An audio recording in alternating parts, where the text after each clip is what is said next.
Today we'll continue with the theories of motivation. In the previous lectures we have discussed what we call the needs-based theories. Okay. In this lecture we are going to study the contemporary theories of motivation. In those theories more we are going to talk about the process of motivation. So the previous theories that we have studied discussed the issue of motivation through explaining the needs and what is the relation between needs and motivation. But from now going on, we are going to study how the process itself occurs. That's why, or here we are going to talk about different title in general, which is contemporary theories of motivation. Now, one of those theories is cognitive evaluation theory. When we talk about cognitive evaluation theory, here more we are talking about individuals, how they do some sort of comparison between previous incentives given to them and the new ones. Okay. So if the individual realizes that the new incentives given are less value than the previous ones, here most probably that individuals are not going to be motivated enough for work. Okay, so here it is we can explain it according to the definition that providing an extrinsic reward. When you talk about extrinsic reward, here more we are talking about intangible rewards according to the cognitive theory. Of course, in other theories, talk about extrinsic and intrinsic, there are different explanations. But here, according to cognitive theory, here more we are talking about verbal motivation or intangible motivation. Okay, when such rewards are given, and previously there were more intrinsic rewards, here we can say that usually in such situations this case is going to reduce motivation to deal with the situation. Of course, according to the cognitive evaluation theory, here we can find out that there is a relation between intrinsic and extrinsic rewards. When individuals look at those rewards, there is some sort of relation drawn by individuals. What relation here we can identify between extrinsic and intrinsic rewards? Why we say that extrinsic and intrinsic rewards are related? Of course, when we talk again according to the cognitive theory at least, when you talk about extrinsic rewards, here more we are talking about intangible rewards or verbal rewards. When you talk about intrinsic, here more we are talking about tangible rewards. Most likely it is going to be some financial rewards. Again, why those rewards are related? Why those rewards are related? Yes?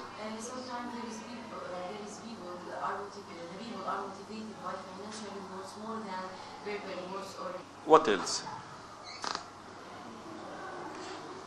In previous lectures, when we have discussed early theories of motivation, we said that people have different types of needs. Okay, and some of those needs are even in nature they are different. Okay. Now, if you remember, for example, Maslow did not dig deep through the intrinsic and extrinsic. The rewards or the needs were classified according to different levels. But if you remember, for example, the two factors theory for Herzberg, he classified, where most of you did not attend this lecture, I think. Okay, here the rewards itself, it was classified here we are talking about hygiene factors and the motivational factors. The hygiene factors, it is extrinsic in nature, but here we are not talking about verbal. Okay, we are talking about different type of extrinsic incentives given by the organization, and the motivational factors are intrinsic. So when you talk about incentives in general and rewards, also we can classify it into levels. There are things which is more important. Now, according to what we can decide the importance of those needs? According to what we can classify the importance of those needs? يعني anyway there is a relation between intrinsic and extrinsic. But يعني I do not agree with what was said just right now that maybe some people they prefer, like if all the time they prefer intrinsic or financial, and others they prefer extrinsic, because this is related to the needs. Okay. Now, if we want to classify the importance of those rewards, we can classify it according to the needs of the individual. Some people, in a certain situations, they prefer extrinsic rewards. In another situations, they prefer intrinsic rewards. Okay. But we cannot separate. We cannot say that people all the time, some people they prefer extrinsic, and other people all the time they prefer intrinsic. Now, again here, what is suggested here is little bit different also, because here we are not talking only about classifying, we are talking about that people, if they attain certain incentives, after that they are going always to seek for higher level incentives.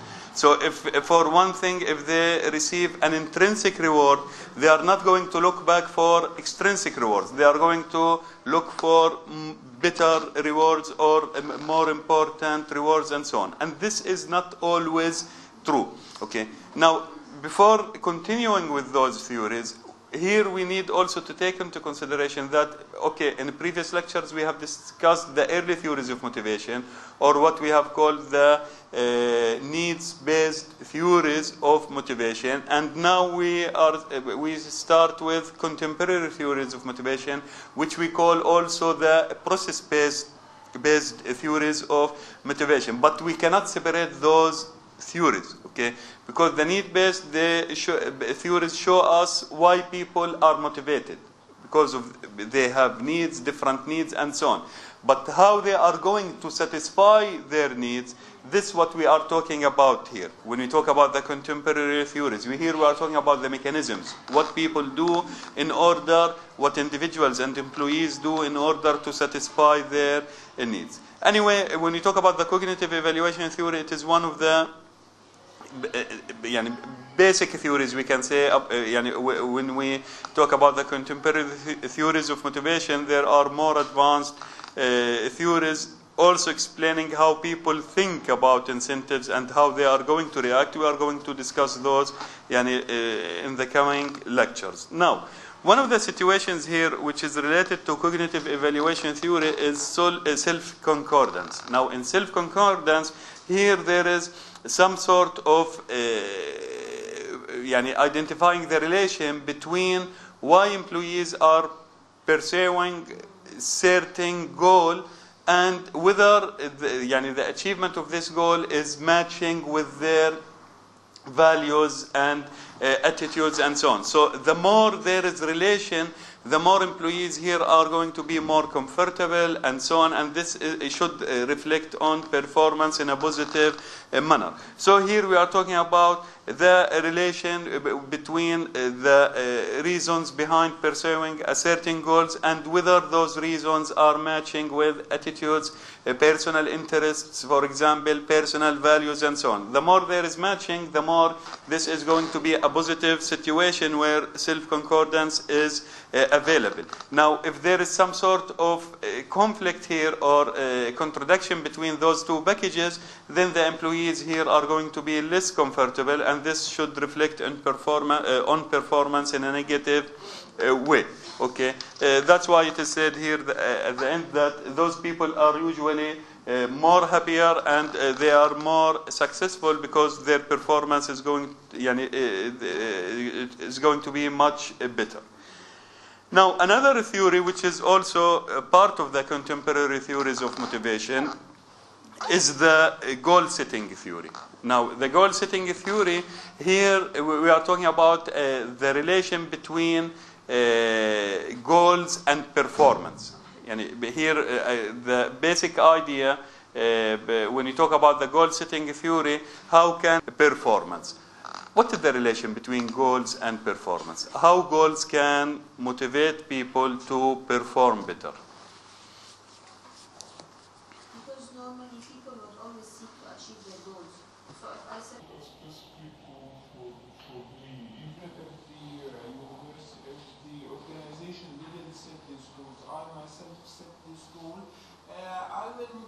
myself to achieve this goal, and this will of course reflect on my performance and my productivity. Okay, and that's why it is suggested by this theory, the more the goals are specific, the more it is clear, the more it is challenging, for example, and so on, the more people are going to perform better.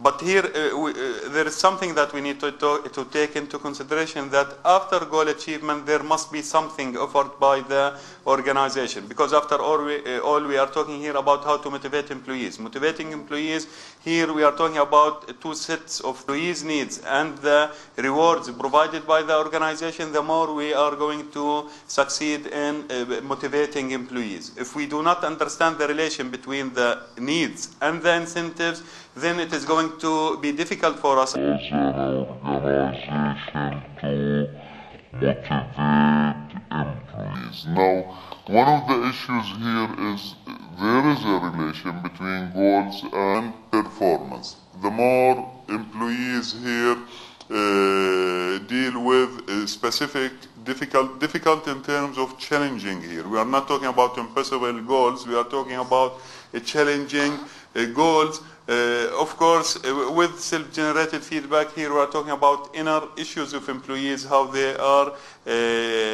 more energized, how they seek feedback in order to find out whether they are accomplishing the goal or not. This should lead to higher performance. Now, why it should lead to higher performance? Because there should be always something after achieving the goal. And here we are talking about the needs of employees and the rewards provided by after those goals and achieve results. If they achieve those results, then they are going to have rewards. Why they are going to have rewards? Because they achieve the results, which mean that the organization is more successful, it is achieving its goals, more profits, productivity, and so on. At the same time, it means that the employees are satisfying their needs. So this reward is a reward given for achieving the goals, because better results are achieved for the organization. At the same time, this is the mean which is used in order to satisfy the needs of employees. Yes? Goals set by individuals, are they known by the organization? Of course. We are going to discuss after that the MBO, or the management by objectives. It is one of 5 goals at their own. There should be some sort of strategic plans for the organization, operational plans, and according to that they can decide what the objectives with the supervision of management. We are going to discuss the mechanism in the next slide. But first, why difficult goals are important here? Why difficult goals are important? Yes? Because they're like a motivator individual. They motivate people or employees to exert more efforts to provide their best performance. Okay, but it is important because it is expected, to motivate people more. But why difficult goals are motivating individuals more? Because they're not easily attainable or reachable. It's not an easy job just to achieve this goal. So in order to achieve it, I have to be motivated. It's not an easy thing. Okay. Now, here we do not need to confuse what we have discussed in previous lecture. In a previous lecture, we have discussed the need for achievement and in different angle. We are not talking about inner issues only. Here we are talking about inner issues which is related also to the organization and how it is planning the situation in general. Okay. Now, in people who are having the need for achievement, we said that they go after difficult goals, or we said that they go after moderately difficult goals. They prefer challenging situations because it is not impossible to achieve, and at the same time they do not go after simple situations and easy situations, because anyone can achieve that. But when you talk about the goal setting theory, here we are not discussing the issue at the same perspective. Here we are using some different perspective. Okay. Now usually difficult goals should urge individuals to focus more on goal achievement. Okay. Here we are talking about organization and how the organization is going to arrange the situation. Now, one of the issues that is needed here, that employees should focus on goal achievement, and having difficult goals should enhance, we can say here, or motivate employees to focus more on the achievement of goals. Another issue here is difficult goals, especially when it is linked to rewards. In a previous lecture, when we have discussed achievement and need for achievement, we discussed the need itself. Here we are discussing the mechanism, and that's what I said at the beginning, that in the early theories, most of those theories are needs-based theories. Now the contemporary theories, here more we are talking about the process itself, how motivation occur. Okay, so now those are some of the issues why it should be difficult goals. Also, it should increase resistance, for example. It should enhance effectiveness, efficiency, those issues. Okay, now when we use goal setting theories, we do not use it only with high achievers.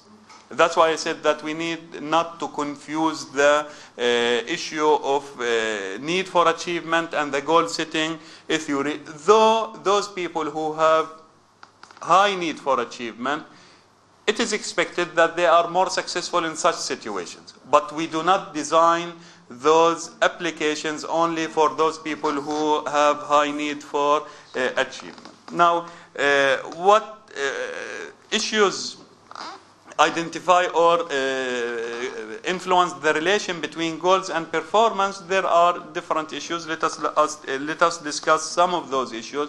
One of those is goal commitment.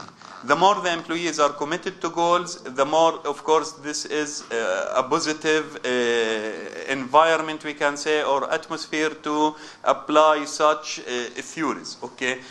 Also, it is expected that the more public it is, the more better. In other words, the more the goal is public, the more there is goal commitment. Why? In more public goals, usually commitment is increased. When we say public, maybe we mean here common. Okay? Why in such situations we expect higher commitment to goal achievement? Yes? I think because in public goal setting, many people or many parties are involved, so commitment should be... Okay, and the understanding for the goals, usually it is easier, or it is more available. And we said that we need to have specific goals. When you talk about specific goals are more clear. After all, specific goals are specific. People can understand easily. They know what they have to do, what the limits that they need to reach, and so on. So that's why it is one of the issues that is going to influence the goal performance relation here is the goal commitment. So we know it is okay. Of course, here we are talking about the better situations that we prefer here. Okay, the more simple. It is better because also it is going to be well learned. Okay? People are acquainted more with simple issues. Now, when you talk about simple, here we do not. Just a few minutes ago we said that goals should be difficult. Okay, but when we say simple here, we are talking about the task itself. Now, the task itself, it is simple if it is related to the competences of individuals, for example. The more there is compliance here between individual and the assignment, the more it is going to be simple. Difficult, we are not talking about creating hurdles in order to hinder the possibility of goal achievement.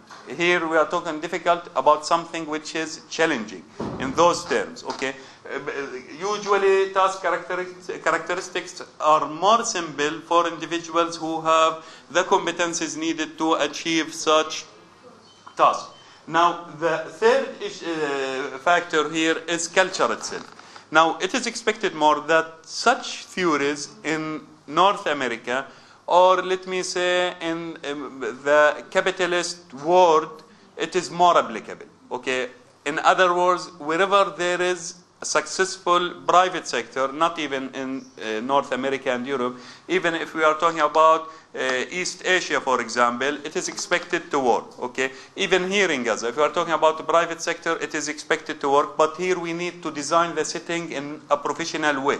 We are talking about needs again. We are talking about rewards and identifying the relation between needs and rewards. But if this setting is not developed in a professional manner, then we cannot expect here positive results out of such applications. So it is, but why it is said here that it is more applicable in North America? Because there we are talking about culture-wise, okay, there is some sort of issue here which is related to capitalism and how people think and higher individuality in thinking and so on. But anyway, let us talk from different perspective here. Private sector in all countries is having a good chance to use such theories and of course to attain a positive results. Okay. Now, any questions till now about the goal setting theory? Let us continue. One of the applications of the goal setting theory is the management by objectives. Now, when you talk about the management by objectives, it is a model which was developed by Peter Drucker. He is one of the well-known people when you talk about management. He have developed management by objectives maybe early 70s. We are talking about more than almost 40 years now, okay, or 30-something years, okay. But this theory is it is used till today. Not only the way we are going to discuss it, it is used in appraising the performance of employees. It is used in it is a planning process when you talk about management by objectives. It is used in training as a training method, and we need to discuss it here from the motivation or using a program which is initiated by the organization where goals are identified and mechanisms to achieve the goals are developed. Okay, so this is simply the management by objectives. It is we call it result-based systems. Okay. When you talk about the planning and so on. Okay, now management by objectives here, it is expected that those individuals who participate in designing the plans to achieve the goals, and after that they are going to the plans to achieve the goals, and after that they are going to do their activities and tasks to achieve the goals, okay, they are going to be more successful. They are going to achieve, again, better results, okay. Here we are talking about different features. One of the issues here, we are talking about well-organized plans between individuals and the organization itself. We are talking here about emphasizing participatory approaches between management and lower levels of employees. We are talking about here emphasizing planning as a culture, we can say, or mechanism in the organization which is used on continuous basis. Okay, so we are talking here about different features related to this theory. Now, what we need to management by objective should motivate employees. How the management by objectives can motivate employees?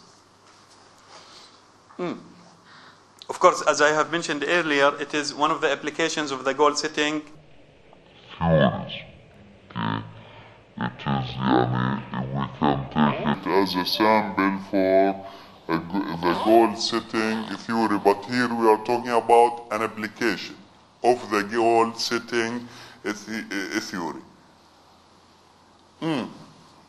How the management by objectives or the MBO can motivate employees. What I have said 3 minutes or 4 minutes ago, said that employees, they have needs, organization should offer rewards. We need to identify the relation between needs and rewards. When you talk about those processes, We are not talking about something is going to happen just right now. We are talking about how employees are going to perceive the or understand the results and what are their expectations. So if the employees find out that they can achieve a certain goals and the organization is going to give them some rewards and they have needs where those rewards are going to satisfy their needs, then here we can identify the relation between the management by objective and the employees, or the management by objective and motivating employees. Okay, so always there are results expected out of those processes. Okay, when you talk about management by objectives, after achieving the goals, there are rewards which is offered by the organization itself, and those rewards are expected to motivate the employees. Now, those goals are verifiable and measurable. We understand why our goals should be measurable, but why it should be tangible and verifiable.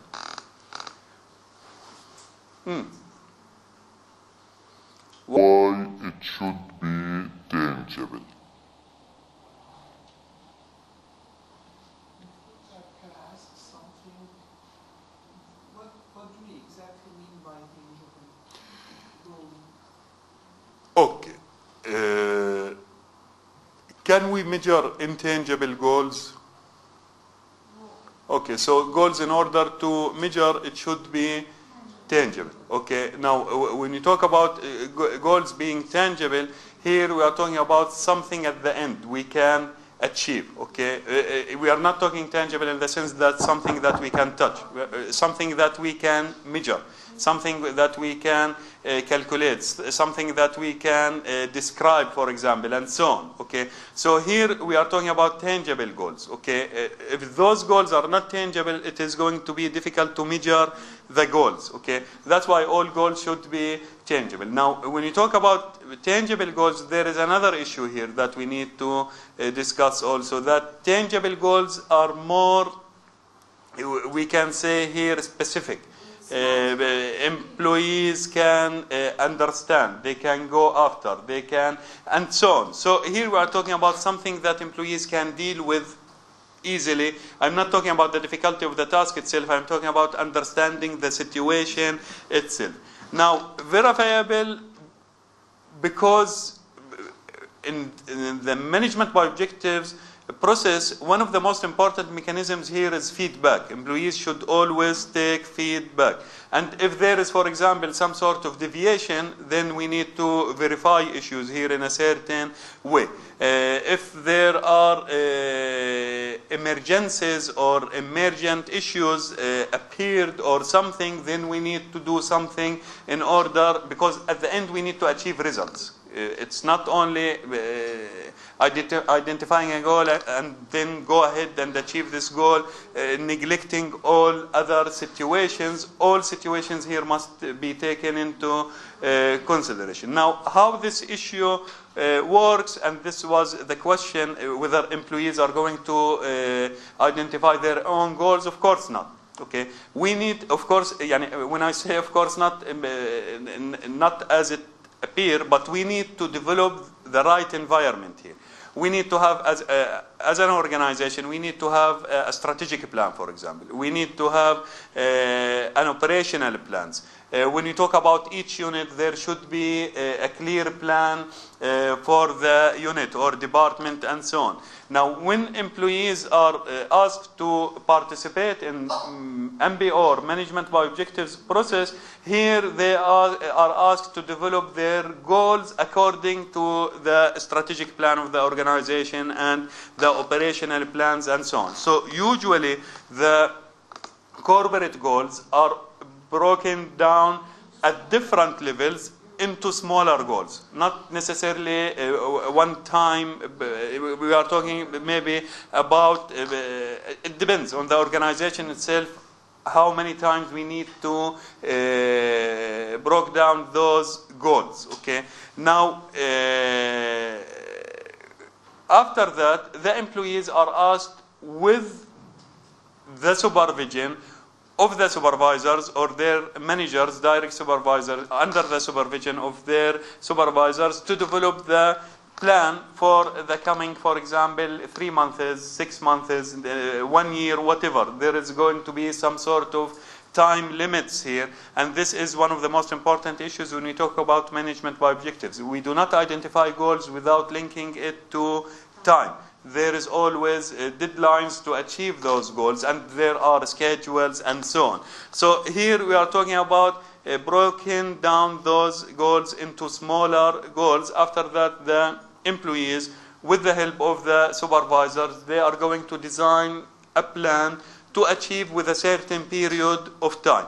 And when they design this plan, they identify time schedules, they identify the role of the organization, the role of the employee, him or herself. Also, here we are talking about requirements that should be provided by the organization, feedback, how it is giving, reporting, how it is done, for example, when evaluation or follow-up is going to be practiced by the organization, milestones to check on the progress of the work, and so on. So here we are talking about plan, but this plan is used as a motivation mechanism, because after achieving the goals here there are some rewards given by the organization.